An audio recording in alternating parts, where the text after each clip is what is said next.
Mga ka-idol, so magandang balita po to mga ka-idol. So ating napanood po sa mga balita mga ka-idol, yung pagbitiw sa katungkulan po ni former Speaker Martin Romualdez mga ka-idol. So ito po yung magandang development mga ka-idol. So nadinig siguro niya ang sigaw ng taong bayan na magbitiw na sa kanyang posisyon bilang isang House Speaker. So, hindi pa tayo tapos dyan mga ka-idol. Hindi tayo papayag na hanggang sa pagbaba at mawala na yung isyu. So, kailangan mananagot siya sa mga kanyang ginagawa mga ka-idol. Di umano na yung mga korupsyon dyan sa flood control project mga ka-idol. So, sa lahat ng investigasyon, lumalabas po ang kanyang pangalan. So, hanggang hindi siya mapunta sa kulungan mga ka-idol at hindi siya managot sa kanyang nagawa, hindi tayo titigil mga ka-idol. So ipatuloy natin ang ating suporta para sa bayan. So suportahan po natin ang ating gobyerno na paglaban sa korupsyon mga ka-idol. Okay, panoorin po natin ang kanyang speech mga ka-idol bago siya bumaba sa kanyang pwesto sa Kongreso mga ka-idol. Si Martin Romualdez mga ka-idol. Magandang araw po sa inyong lahat. I stand before you today with utmost humility and with deep gratitude for the trust and confidence you have accorded me. That trust has been the source of my strength in every day of service.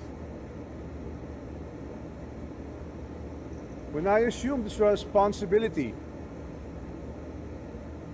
I made a solemn commitment magaling magsalita that mga the House of parang santo. Representatives would be the people's house. Isang kongresong bukas, apat, at tunay na naglilingkod. Yet leadership also demands that we confront the trials of the present. In his recent State of the Nation address, our President reminded us that accountability must prevail and that no one is above scrutiny. I fully and unequivocally embrace that call.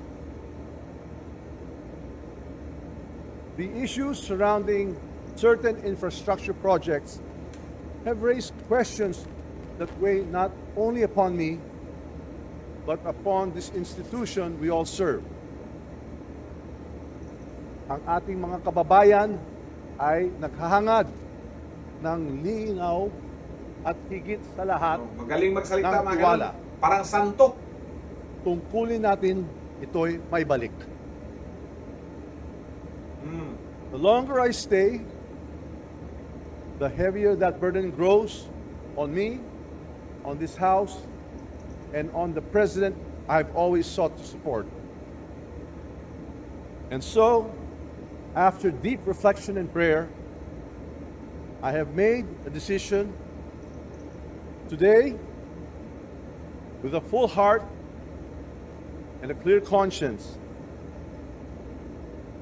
I tender my resignation as Speaker of the House of Representatives. I do this so that the Independent Commission on Infrastructure may pursue its mandate freely and fully, without doubt, without interference, without undue influence. Walang pipigil, walang makikialam. Let the truth emerge and let justice be done. Magaling magsalita mga My ka-idol. colleagues, Parang santo. carry forward the work of this institution with unity and resolve. To the Filipino people, never lose faith in democracy, for it remains capable of self-correction and renewal. Mga minamahal kong kababayan, I leave this chamber as I first entered it. A humble servant, ready to serve wherever duty may call. I step down not in surrender, but in service. For sometimes, the greatest act of leadership is the grace to let it go.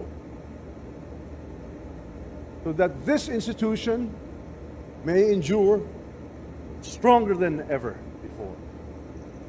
Magdamo nga salamat, ayon nga tanan.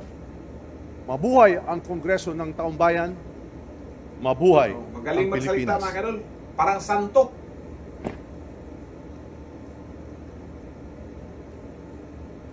Session suspended.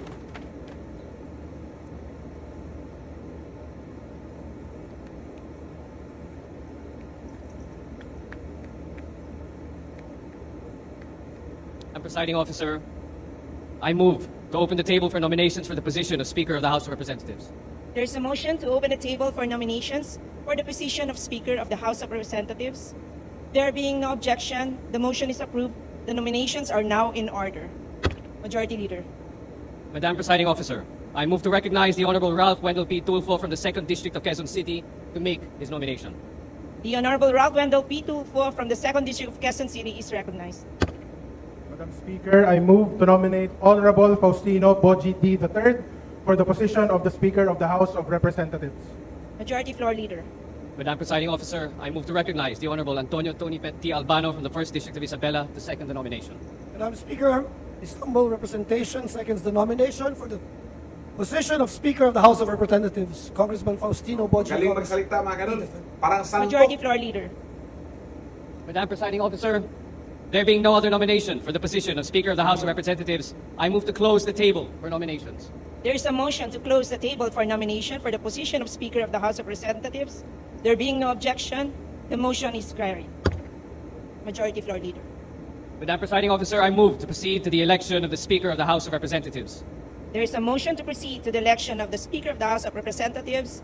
There being no objection, the motion is approved. The election of the Speaker of the House of Representatives is now in order.